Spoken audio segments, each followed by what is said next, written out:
Hi, my name is Tegan Ewert. I am presenting my RN to BSN Portfolio for the Nebraska Methodist College of Nursing. For my capstone class, I chose looking at homelessness in Omaha, Nebraska. And before I go into my reflections, I wanted to share these quick demographics with you that I got from the Open Door Mission and the Omaha Community Foundation. So as you can see, the numbers to the right, 20,000 in Nebraska are homeless each night, 2,000 homeless in Omaha. The average age is 9.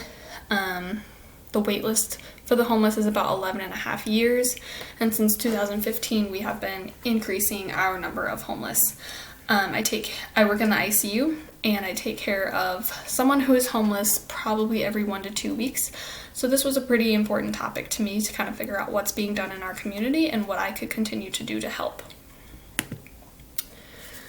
My first change agent, level 3.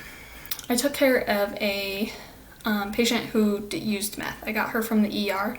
She had a CT and ER, and they basically told me she was being admitted for sepsis.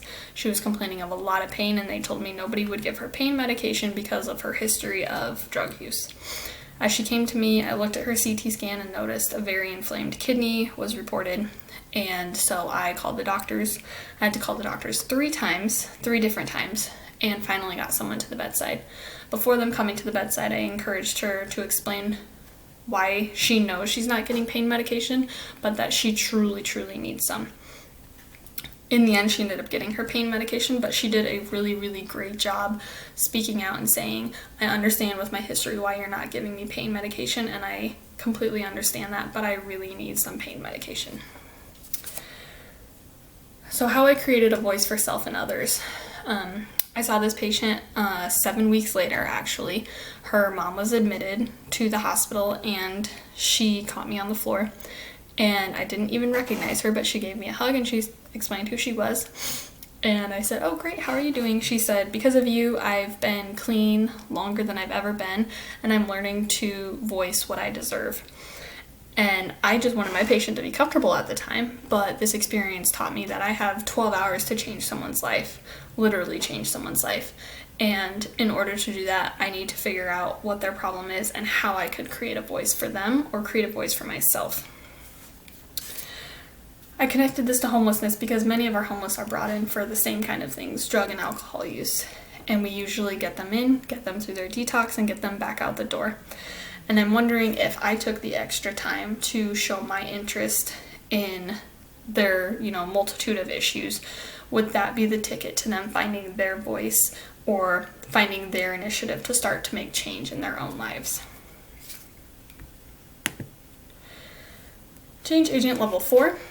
I am a part of a patient experience steering committee at the hospital that I work at, and we did something that's called PEX Week. So it's Patient Experience Week. We basically did things that were meant to kind of reward those who are making an impact at the hospital, reflect on our staff achievements, and kind of re-energize our desire for patient safety and patient care. So the problem with our week was we landed it on the prime time of COVID. We thought about kind of turning it back because a lot of nurses were burned out, but then we thought that was kind of the perfect time to bring something together like this. So I used social media, put some signs up at work. Nurses were not into it at all. They were so burned out. They thought it was stupid that we were doing something like this. So what I did is I went a step further. I did staff interviews, and then I shared those interviews later, and staff were just blown away by the comments people made about each other. That, this nurse appreciated this nurse because of this little thing. And I realized that is what we needed to hear, is we needed to feel together and we need to feel appreciated to get out of that burnout.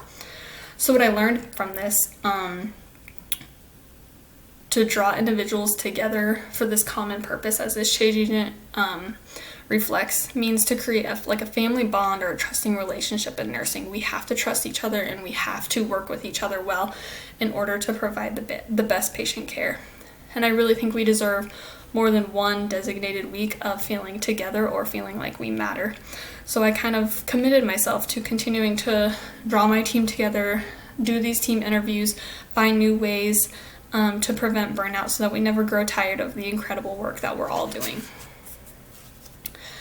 Obviously, as I said, I did my capstone research project on homelessness in Omaha, and I wanted to go past my research. I wanted to figure out, if I stayed as committed as I am to making sure my team feels together, how committed could I stay to researching and making a difference outside of the hospital for the homeless community. Reflective individual level 3, routinely engaging in habits of inquiry. I took care of a Jehovah's Witness patient about a year ago. She was a 23-year-old that came in with a stomach bleed. She was doing okay when she got admitted to me. There wasn't really anything going on. About 2 hours in, her blood pressure and her vitals looked a little bit low, but nothing super concerning. Later in the day, she had a massive bloody stool and didn't really stop bleeding. There were doctors, surgeons, everybody in there urging the family to provide care for this patient. Let us give her blood, let us save her life in such a simple way. And they declined, and they ended up withdrawing the care. And we sat with the girl as she told us how she was excited to be newly engaged, how she had a new scholarship for music, all of these different things. And we said goodbye to the young 23-year-old that could have been saved by just a unit of blood. So I looked back on this like 2 months later, and I decided to really look into why the Jehovah's Witness religion believes this. Although I didn't agree with the research did help me kind of put my mind at ease on the situation. The problem was I handled the situation really well, and I sat with this family and I prayed with this family, and I really connected with this family, but I sat there with pure disgust and resentment as I watched a girl who was my age pass away from something that could have been easily saved. So much of her life was ahead of her, and that really made me upset. But it was the research that kind of taught me that it's better to understand all points of view, whether we understand them or not, and kind of come to a realization that we will not all believe the same thing, but we can all support each other in different ways.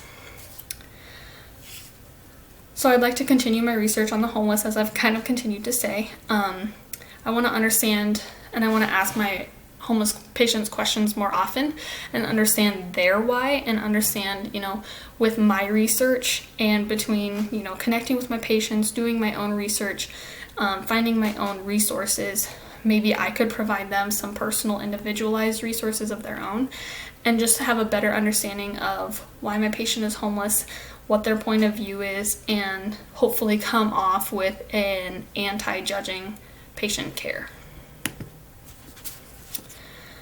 Reflective individual level 4, exhibit personal responsibility. This is a pretty loaded story, so I tried to break it down pretty quick.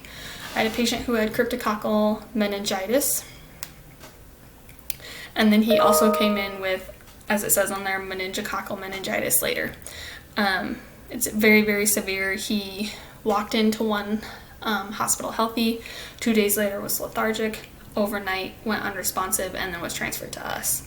I took care of him for a few hours, and then I went home, came back the next morning, and he had lost all his reflexes.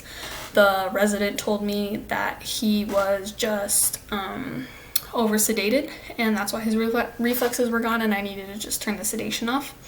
I've taken care of many, many patients who are sedated, and the amount that he was on would never have decreased his reflexes.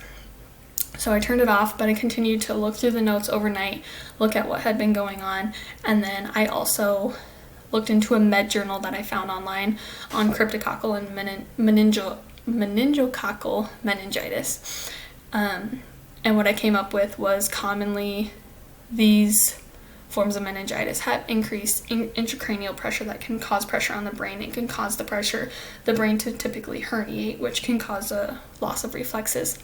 So I called the fellow and I called the attending, and I said, these were my concerns. We did a stat lumbar puncture, a stat MRI. Unfortunately, what I thought was right, and we were not able to do anything else for the patient. He was officially brain dead. But this taught me a lot about figuring out my own problem skills. I've always kind of relied on others for information, and had I done that, I wouldn't have realized the emergency was at hand. Unfortunately, that didn't really change the patient outcome, but it taught me to kind of branch out from my current problem-solving skills and find new ways to solve my problems and really take responsibility for finding answers if I don't like the solution that's given to me. This really makes me ask myself, why is homelessness still so prevalent if we have all these different things in place to prevent it? What are we missing, and what can I or we as a hospital do better to help this situation? There has to be something else, in my opinion. We cannot be content, just like I cannot be content with one solution until the end of homelessness is seen. Effective communicator level 3. Rosa, my good old friend Rosa, she was a patient. Rosa was not her real name. That's what I'm going to use for this. But she taught me the use of Spanish in academic and community settings. So Rosa came in, she had a history of cancer. Her son was at the bedside, and he spoke a little bit of English, not a lot. I was in the middle of an 8-week Spanish course, and I thought it would be fun to try my Spanish with them. They were such a nice family. So I told him I was going to do that throughout the day. I was only going to speak to Rosa in Spanish unless it was medical terms. We would use a translator. Rosa unfortunately ended up declining overnight, and she did pass away. But before she passed away, before I let the family all be together, she did say to me, "You put so much effort into our communication. You have forever touched our lives." And I honestly, all I did was want to have fun and practice my Spanish skills. It made me very, very uncomfortable, and I don't like to feel uncomfortable, and I knew my Spanish was poor, but I did not plan to make such an impact on this patient and her family.